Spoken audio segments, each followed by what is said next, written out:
வணக்கம் ஃப்ரெண்ட்ஸ். இப்போ நம்ம இருக்கிற இடம் வந்து பார்த்தோம் அப்படின்னா சேலம் மாவட்டம் சங்ககிரி ஓமலூர் போகிற ஏரியா தாரமங்கலம்.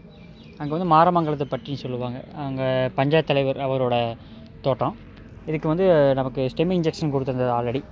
நியர்பை ஒரு 10லேருந்து 15 நாளுக்குள்ளே இருக்கும். அந்த கேப்பில் ஒரு 12 நாள் பக்கம் இருக்கும்.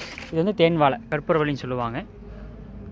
காய் ஊக்கம் வர்றதுக்காகவும் நமக்கு அடித்தண்டு ஊக்கம் வர்றதுக்காகவும் மரத்தோட வளர்ச்சிக்காகவும் இந்த வாடல் நோய்க்காக இதுக்கு கொடுத்துருந்தது. ஒரு ஸ்ப்ரே கொடுக்க சொல்லி இன்ஃபார்ம் பண்ணியிருந்தோம். ஸோ அவங்களுக்கு ஸ்ப்ரே அடிக்கிறதுக்கு இந்த மருந்து பத்தலை. அதனால் இப்போ இன்றைக்கி வந்து இதுக்கு கொடுக்க சொல்லிக்கிறாங்க. இது வந்து வாடல் நோயின்னு சொல்லுவாங்க.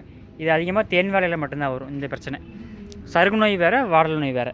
சருகு நோய் அப்படின்னா ஒரு மரத்தில் வந்து அந்த மஞ்சள் அடிக்கும் காயும் அது வந்து ஒரு கீழிருந்து மேலே ஏறும்.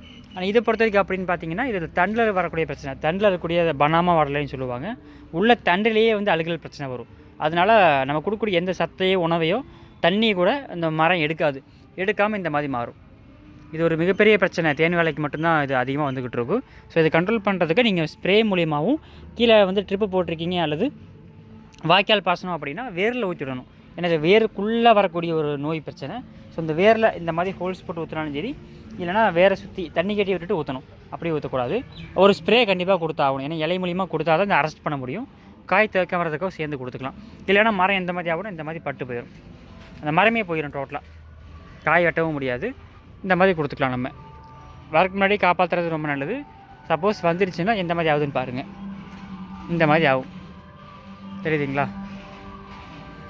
இந்த மாதிரி ஆகும். அப்புறம் எல்லா வாழையுமே பாதிக்கும். ஸோ முடிஞ்ச அளவுக்கு வரக்கு முன்னாடி தடுக்கிறது நல்லது. சப்போஸ் தென்பட்டாலே இதுக்கு வந்து மருந்தோ ஸ்ப்ரேவோ இது ஒன்று கொடுத்துறது பெட்டர். கீழேயும் கொடுக்கணும், ஸ்ப்ரேவும் பண்ணணும். அப்படி கொடுத்தா மட்டும்தான் இது கண்ட்ரோல் பண்ண முடியும். இதுக்கு வந்து காய் ஊறதுக்கு இன்னும் மருந்து கொடுக்கல, இனிப்பேற்ற கொடுக்க போகிறோம்.